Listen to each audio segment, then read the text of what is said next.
குறை சொல்லிக்கிட்டே தான் இருக்கிறோமே ஒழிய, சண்டை போட்டுக்கிட்டே தான் இருக்கிறாங்களே ஒழிய, இதனால தமிழ்நாட்டுக்கோ மக்களுக்கோ இதனால் என்ன பலன் என்ற கேள்வியை இங்க நான் கேட்கிறேன். ஆளும் கட்சியை தேர்ந்தவர்கள், இதுவரைக்கும் ஆட்சி செய்தவர்கள் எல்லாரும் சிறப்பாக தான் ஆட்சி செஞ்சிருக்காங்க.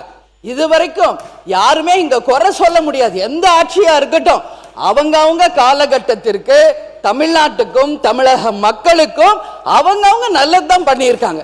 இன்னைக்கு உங்களுக்கு வாய்ப்பு கிடைச்சிருக்கிறது. உங்கள் ஆட்சியை மக்களுக்கும் இந்த நாட்டுக்கும் நல்லது செய்வதற்கு நீங்கள் எல்லா முயற்சி எடுங்கள். அதற்கு மக்களும் சரி எல்லாரும் துணை நிற்போம் என்றுதான் சொல்றோம்.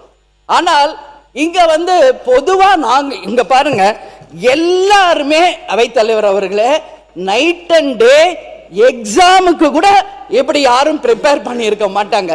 எல்லா சட்டமன்ற உறுப்பினரையும் நான் சொல்றேன், நைட் அண்ட் டே உட்கார்ந்து